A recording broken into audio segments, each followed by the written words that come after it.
Now,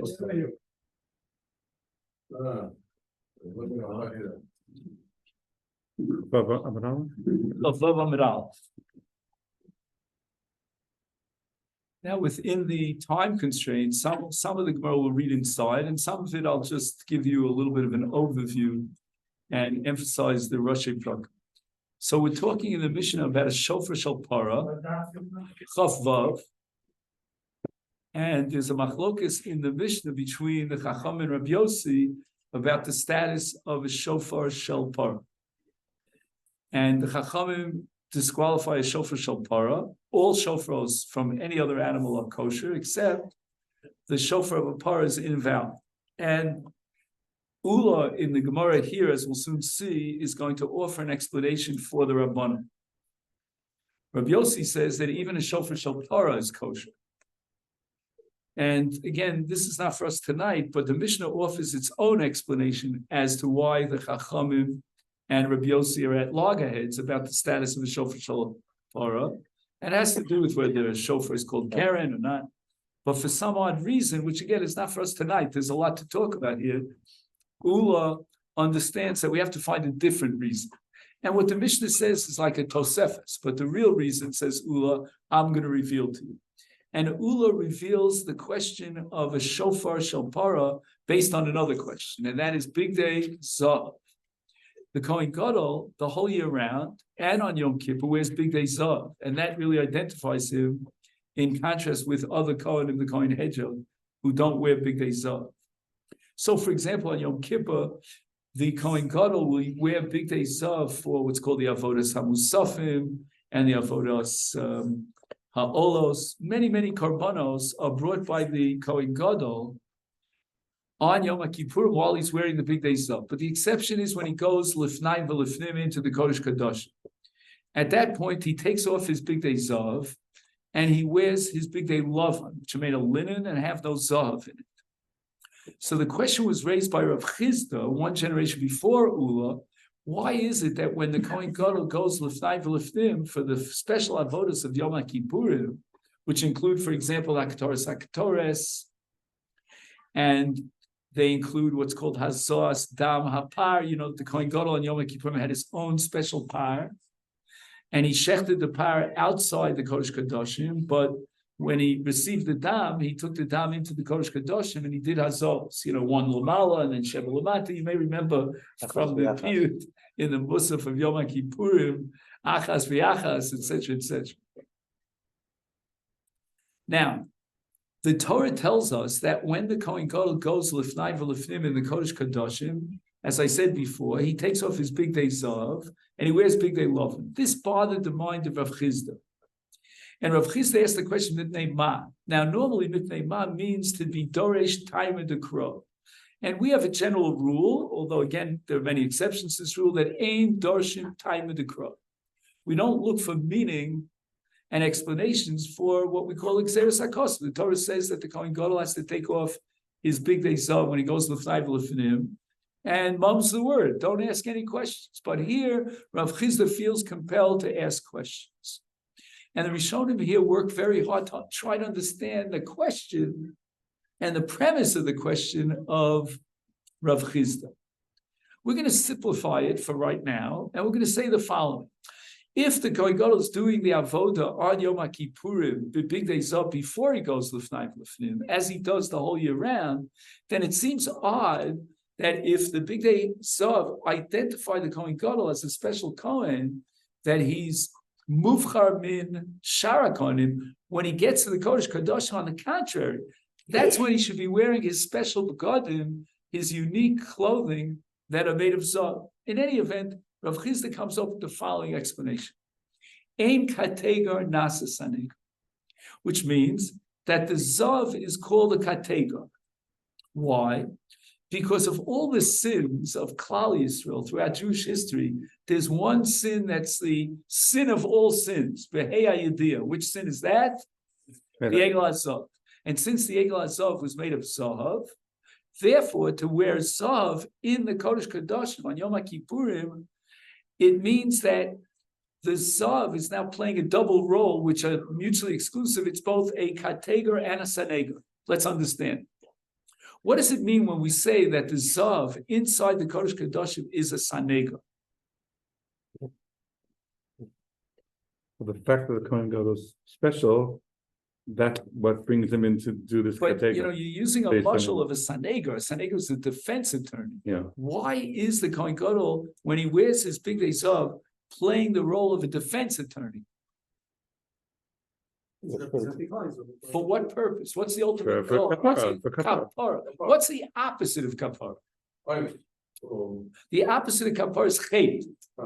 Now, if the big day Zav represents chet, because of the chet ha'egel, the chet behei ha'yediyah of chet ha'egel, about which HaKadosh Baruch Hu says, "B'yom pakadati ostem, I'll punish you throughout generations." Then, to take that Zav, which is a kategar, reminding of the Egel Azav, and make it into a Sanegar, because the purpose of the Kohen Gadol is to bring kapara, which means he's the Sanegar of Klal Yisrael.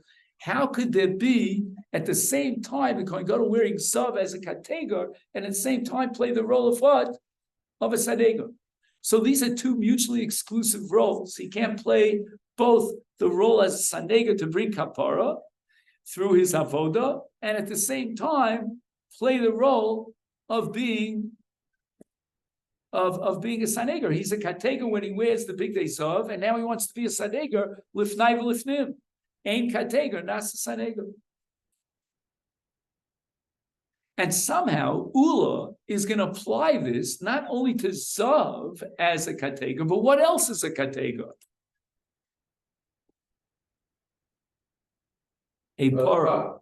Well, Parah is basically an older Egel. Ula is not willing to make a distinction between an Egel and a Parah. They're both identical. And certainly, says Ula, the Egel itself would be what? A kategar, no less than what? The Zav. Now, on Masechta Rosh Hashanah, we have a super commentary called the Yom Trua. It was written by a Sephardic rabbi some 5 centuries ago called Rav Yaakov Chagiz. And the Yom Trua claims that Ula expanded the principle of Rav Chizda in a way that Rav Chizda himself would not have expanded. Rav Chizda was talking about what is a kategar? Zav. Ula says the Parah is a kategar, not just Zav. And therefore, the Rabbanan say that you can't take a Shofar, Shel, Parah, because the Parah itself is a kategar. And that's how Ula reveals the pshat of whom? Of the Chacham. What underlies the sheet of the Chachamim? Why is the Shofar Shel Parah excluded? Because the Parah itself is what? Is a kategar. And the Shofar has to be a Sanegar. The Shofar on Yom Kippurim is going to effectuate a change in which HaKadosh Baruch Hu Kaviyachol leaves the Kisei Adin and transfers himself over to what? The Kisei Arachamim. So that's the goal, that HaKadosh Baruch Hu should judge us favorably and not based on our sins. That's the Sanegar of the Shofar. And now you're bringing a Shofar from a Parah, says Ula, the Parah itself is a Kategar. And if it's a Kategar, it cannot serve the role as what? As a Sanegar. Now, sometimes I get the impression that a Kategar, not Sanegar, is an Isur. But I don't think so. I don't think we're talking about Isur. We're talking about Psul. In other words, you want to achieve a goal, to be Mechaper on Klal Yisrael, then you need a certain precondition. And if that condition hasn't been met, then you cannot achieve your goal of Sanegaria. So there's a psul here called a kategar. A kategar is possible lios sanegar. And that expresses itself, number one, in terms of big day Zav according to Rav Chizda. Why doesn't the Kohen Gadol go lifnai v'lifnim with big day Zav? Because hey, kategar. The Zav itself is a kategar, and now it expresses itself in the shofar according to Ula because it's a shofar shel Parah. And Ula understands that to the same extent Zav is a kategar, so too Parah is a kategar. And the Gemara now is going to list 5 different objections to Ula, 5 kashas. If you were students of mine, at the age of 18, I would tell you to take out a pen and paper and write down on your paper, they call it klaser over here in Israel, and write down the 5 kashas that the Gemara is going to raise against Ula. And according to the Zichron Trua, which is the Rav Chagiz, he says that all these kashas are being hurled at whom? At Ula, not at Rav Chizda. And I'm going to try, little old me, to disprove the thesis of the Yom Trua. You'll be the judges. Yom Trua. I'm sorry, he has both Sfarim. He also has a certain Sefer Yom Kippur, which is called Sefer Yom Kippur. He has many, many different Sfarim. But we'll call it the Yom Trua. Okay? I actually had for you a copy of the Yom Trua, but I don't have it right now in front of me. Again, according to the Yom Trua, it's the Zahav worn by the Kohen Gadol that Rav Chizda identifies as a kategor. Ula identifies the Parah as a kategor. And therefore, the Gemara's first kash, if you take a look here on Chavav, is Va'ika Dam Par.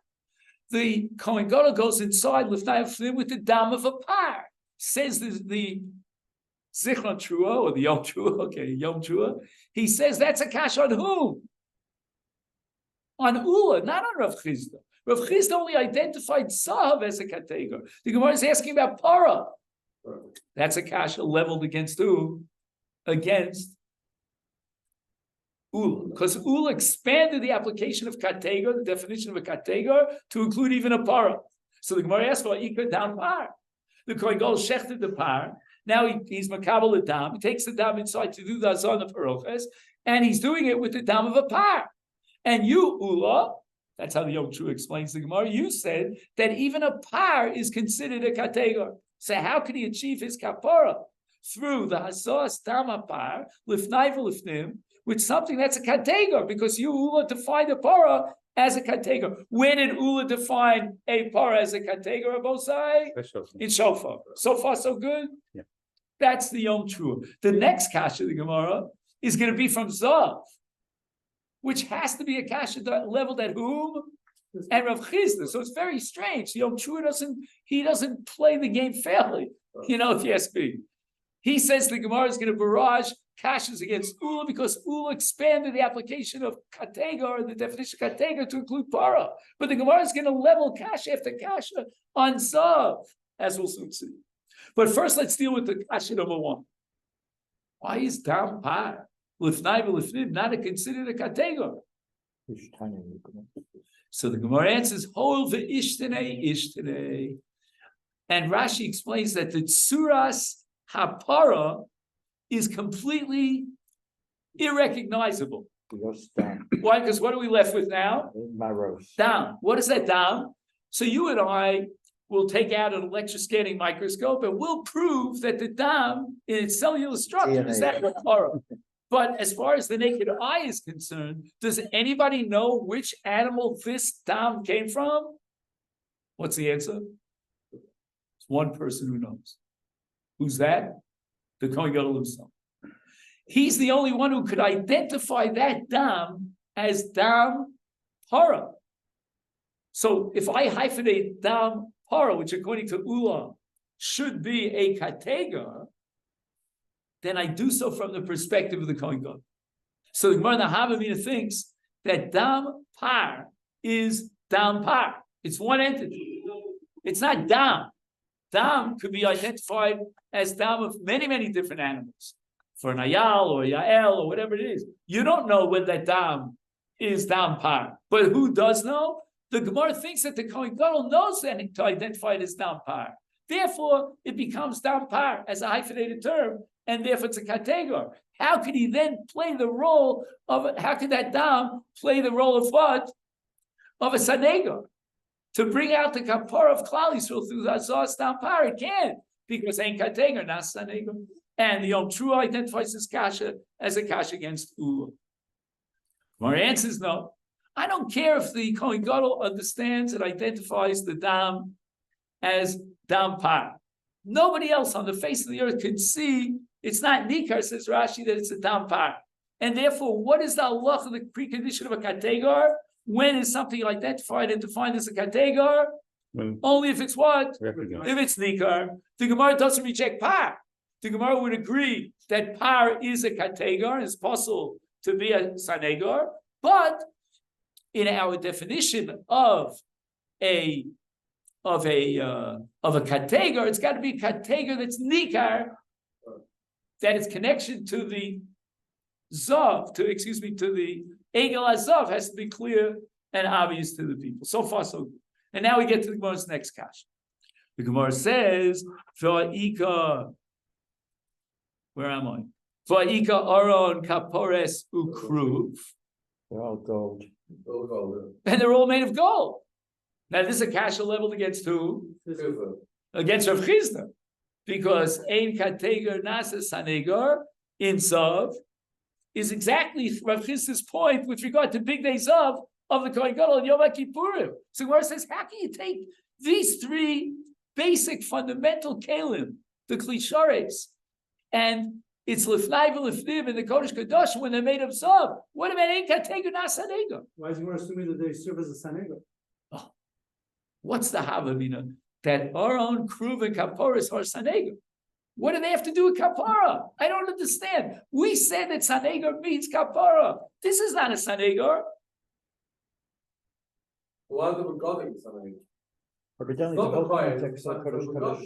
I'll tell you why the begadim on the sanegar, because the avoda of the Kohen Gadol without the begadim is an avoda psula. So if the avoda, the ma'isa avoda, is for the purpose of bringing about kapara, then anything that's a prerequisite, that's an absolutely critical requirement for the avoda, is called the sanegar, because you can't achieve the kapara without the big day kahuna. So the big day kahuna certainly are essential to the ma'isa avoda, which generates a kapara. But in the case of our own kruv and kaparas, what was the Gemara thinking? So let me ask you a different question. Sometimes you can answer a question with another question. Why is this whole sugya of ein kateger nasadeger revolving around the Kodesh Kadosh? First step, it's the Kodesh Kadosh. And later on, the Gemara is going to slug up Ula by saying that the shofar is not blown in the Kodesh Kadosh. What do you have to be ein kateger nasadeger? But obviously, the Kodesh Kadoshim plays a special role. What is the ultimate purpose of the Kodesh Kadosh? The intimacy with the Kohen Gadol, which the intimacy with whom? With from what? Israel via the Kohen With the Shekhinah. Yeah. The Shekhinah is somehow intensely in the Kodesh Kadosh. And if you want to appeal to the king, if you want to achieve kapara, the best place to do it, the apex, is to present yourself in front of the Shekhinah, and that's in the Kodesh Kadosh. But how does the Kodesh Kadosh emerge as a separate location with Kedushas HaMakom that brings the Shekhinah down to the Kodesh Kadosh? And the answer is there are three kelim that are located, situated permanently in the Kodesh Kadoshim, and they are absolutely critical to bring or to generate the status of the Kodesh Kadoshim. What are those three kelim? The Aron, and on top of the Aron, the Kruvim, and also the Kaparas. All these three define the Kodesh Kadoshim. If one of those three are missing, then there's no Kodesh Kadoshim. So now the Gemara understands that Kateger applies not just to the Ma'isa Avoda, like for example, the Kohen doing the Avoda to bring about the Kapara, but it applies to anything that defines and generates the Kedushas Makom of the Kodesh Kadoshim. So it's the Kiyum Migdash, and specifically the Kodesh Kadoshim, that sets up Kruv, Aron, and Kapores as what? As a Sanegar. They are a Sanegar in the sense that they are bringing down the Shekhinah so that now we can approach the Shekhinah in the Kodesh Kadoshim to achieve Sanegar, to achieve Kapara, when we stand in close proximity to the Shekhinah. So the Gemara asks, what's common about all these three? They're all made of Zav. How could it be? Correct. So how can it be, Rabbosai? That's the Gemara's kasha, that you bring about the Hashras Hashchina through these three kelim that are Makadish, the Kodesh Kadoshim, and they're all made of what? Of Zav. And I'm tempted to think that the Gemara and the Havamina thinks that we should derive the conclusion that Kateger Nasa Sanegar. And we'll come back to this later on in the session. Questions could be, what do you do with big days off? Okay, we'll find another answer to big days off. It's the Rav Chizda did not find the only answer that's possible to explain why big days off can't go with night. We'll find a different answer. But I have to tell you, says the Gemara, that a kateger could become a saneger. And there's no greater saneger than these three kalim that generate what? The kedushas kodesh kadosh. And all the possibilities that we have of sanegar, of sanegoria, of bakoshas kapara, they all come through the kedushas kodesh kadosh. And what makes the makom, the location kodesh, the kedushas hamakom of kodesh kadoshim? It's these three critical, essential kalim. Ad kan, I can understand, but now I'm lost. What does Gemara answer? Gemara says the following: that Lote bal Yakriv Karamrina. Let's take the word Yakriv for the meantime. Leave out the word Chote, because obviously, if we want to get a kapara, we need, well, we're talking about Chote, right? Otherwise, there's no need for a kapara. But ain't Tzadik Ba'aretz, Asher Yas Tov Lo Yechta. So even the Kohen Gadol is a Chote. But Yakriv, what does the word Yakriv mean in this context? A Maisa Avod. And the Gemara now is restricting and limiting the application of kateger. The kateger is a kateger if it's being used as what? As part of the Maisa Avoda. The fact that the Aron, the Kaporis, and the Kruva are Makadish, the Beis HaMikdash, and the Kodesh Kadosh with its unique Kiddush of Shechina, and the fact that that is impossible without these Kalim, that doesn't mean that these Kalim are actively involved in generating a Kapara. They may set the ambiance for the Kapara, and without them, there cannot be a Kapara. It's true. But what actually effectuates the Kapara? The Maisa Avoda. And the Maisa Avoda was implemented by the Kohen Gadol wearing the big day zav. But the Aron, the Kruv, and the Kaparos, with all due respect, are not part of a Maisa Avoda. There's no active generating a Kapara. To actively generate a Kapara, you need a Maisa Avoda. And these are permanently situated, stationary objects in the Kodesh Kadoshim. They are in no way involved in the Maisa Avoda. But guess what? Rayas Bayas Sheni, they didn't have those, but he still did their avoda. Right. Well, I'm not sure exactly how it works with Bayit Sheni. I admit that we didn't see the Aron, but if you don't believe me, ask Spielberg. Right is again today. Nobody ever heard of Spielberg anymore. Yeah. But anyway, all right. So at both sides, can you tell me which Maisa Avoda is effectuated with Zav in the Kodesh Kadoshim on Yom Kippurim? Haktoris. That's the Gemara's next kasha. We fell into the clutches of the Gemara because now the Gemara has us by the neck. Fact the Gemara va'ika Kafu Machta. How does the Kohen Gadol implement the Maisa Haktoris? He digs into the Ketores with what? With a kaf. He pours the Ketores from the kaf into the Machta. What's in the Machta? Gecholim, correct? And he burns the Ketores. Again, be careful. Because you can really get burnt if you know about the Tzdukim. They didn't do it the right way. But Tosfos in Masechta Yuma has a list of all the Kohanim Gedolim during Bayis Sheni that were not Tzdukim. Why did he make a list of those who are not Tzdukim? Because they were in the minority. But one thing I like about that, every single one of them had the name Azariah. Really? Yeah, take a look at Tosfos in Yuma. Yeah. Right. Almost everyone. Okay. Wait, did Tzdukim out of Azariah? No, the non-Stukim. The non-Stukim. Hey, don't get me mad. All right. Rabosai, I want to suggest another pshat here in this sugi. And I'll tell you in a minute why. I have Rabbeinu Tam in the back of my mind. When the Gemara says, Chote bal Yakriv ka'amrinon, we emphasize the word what? Yaakov. And we said that the Gemara was coming to the conclusion that Tzav is a kategar if it's part of what? The Maisa Avoda, and that leads us to the next kasha of Kafuma. I would like to suggest an alternative pshat.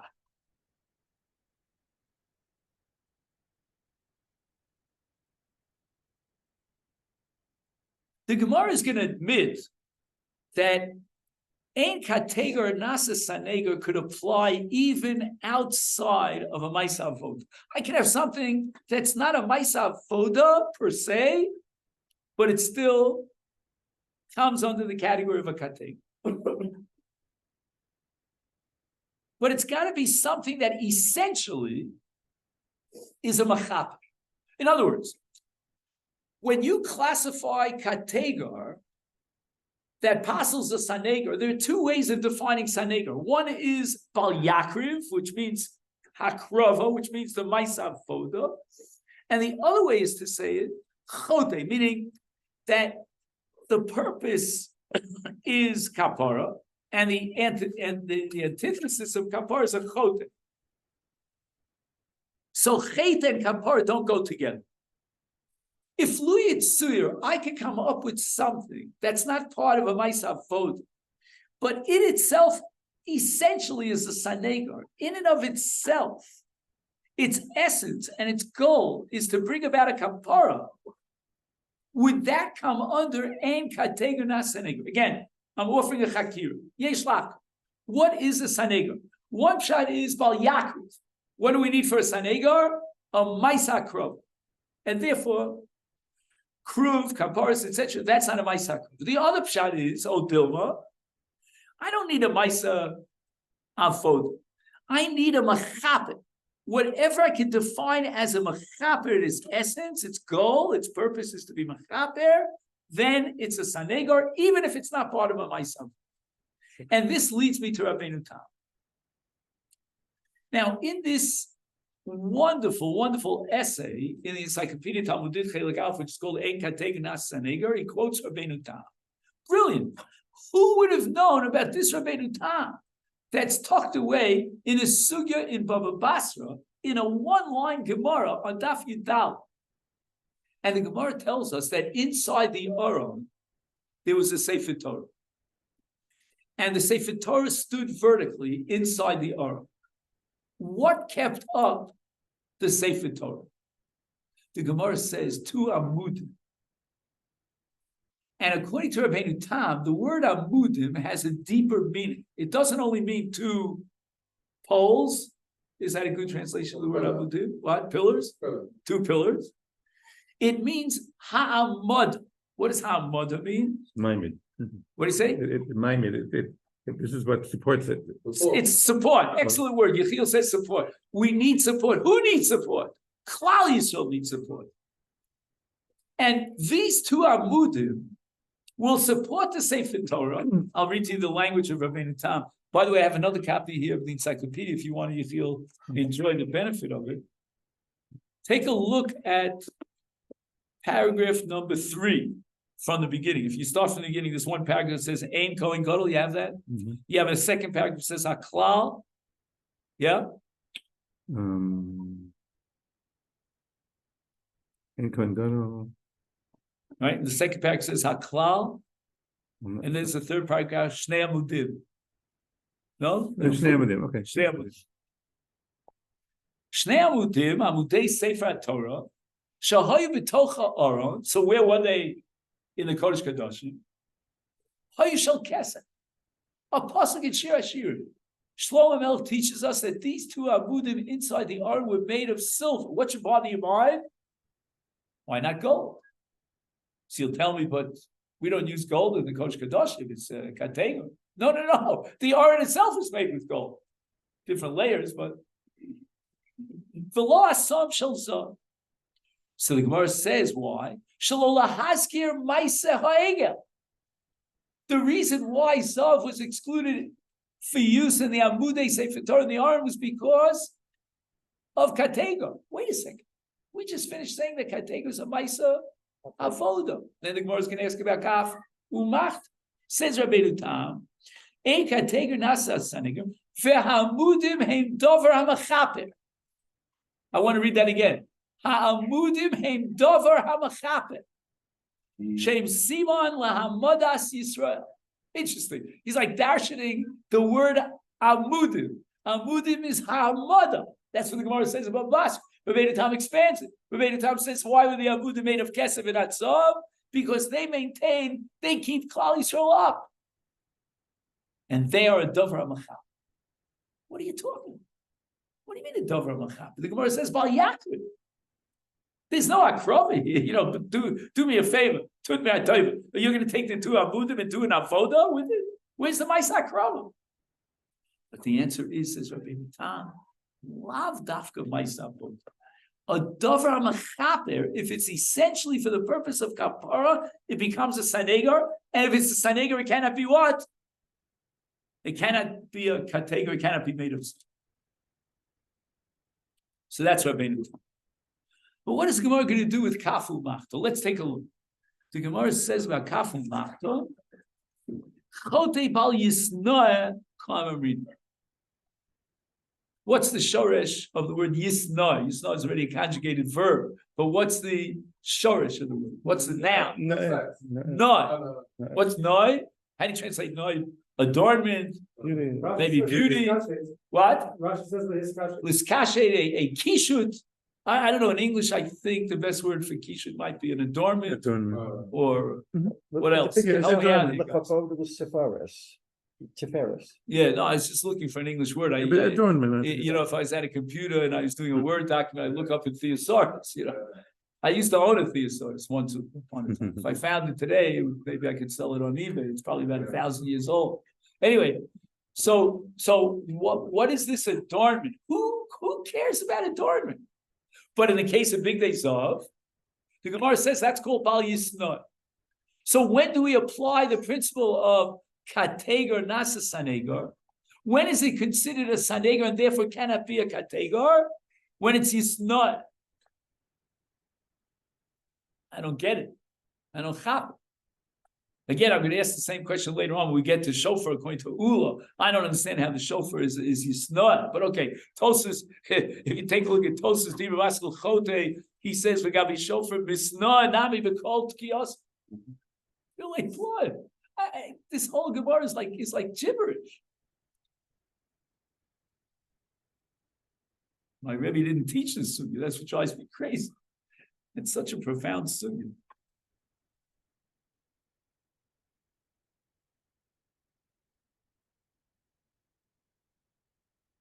So in order to answer this question, I would like to share with you an insight of the Mizrahi. You know, the Mizrahi, Rabbi Yoel Mizrahi, was the first super commentary on whom? On Rashi al-Torah. So once again, I apologize. I don't have it in front of you. I didn't photocopy it for you. So you'll have to trust me. Are you willing to trust me? Look, you got to trust me because I came from far away to get here. Okay. Oh, wait a minute.